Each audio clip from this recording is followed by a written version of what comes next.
біздер Фуджейра қаласына дейін аралықта міне цементный заводтар өте көп, жиі кездестіруге болады. Фуджейра қаласы жалпы таулы жерде орналасқан қала екен. Біздің баратын отеліміз яғни Фуджейра қаласынан 45 километр керек, қателеспесем, сондай арақашықта орналасқан. Ал Дубай мен Фуджейра арасы 160 километр, кешіріңіздер. Мінекей, ол жерде мал бағатын енді шағын мал ауылдары бар екен, бірақ білмеймін мына жерге қалай мал бағатын, ешқандай шөп жоқ. Және жолай кетіп бара жатқан кезде Диба деген қала болады шағын, оның ішінде Лулу деген шағын маркет бар, яғни супермаркеттері, және қасында Макс деген. Біздер бірінші Лулуға кірдік. Лулудың бағасы, яғни екеуін салыстырайын дедік, енді қымбатырақ болғаннан кейін қасындағы Макске соқтық. Ал енді Макстың ішінде Лулуға қараған кезде арзанырақ болды.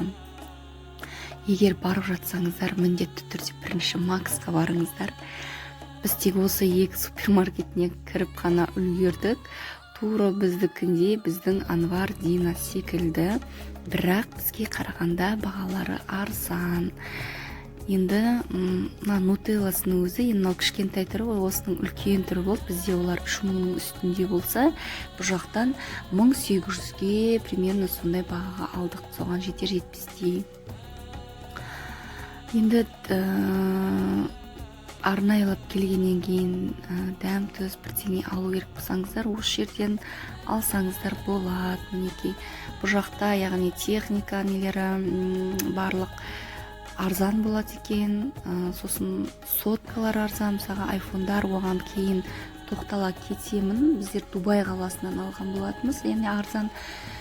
Бұл жерде біздер тек қана жаңағы сувенирлер, сондайлар алып кеттік. Шағын, енді бірінші этажы. Енді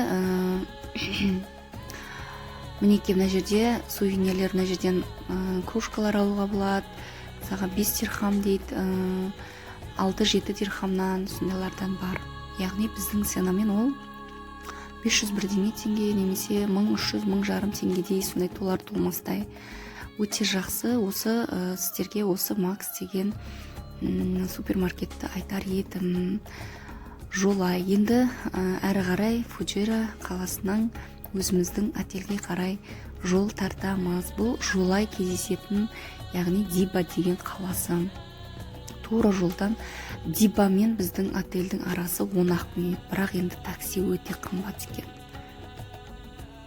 Біздер Дибаға 2 рет барған болатынбыз, екіншісінде такси ұстадық, яғни 10 минуттық жерге тек барудың өзіне 6,5 теңге сұрап тұр. Біздер саудаласа келе 3000 теңгеге бардық, 3000 теңгеге қайттық. Біздің енді теңгенің о жақта ешқандай құны жоқ. Мынау енді олардың ақшалары 100 дирхан дейді, 1 дирхан дейді, 10 дирхан дейді, сондай сияқты мінекей. Сондықтан барсаңыздар таксилермен міндетті түрде саудаласыңыздар.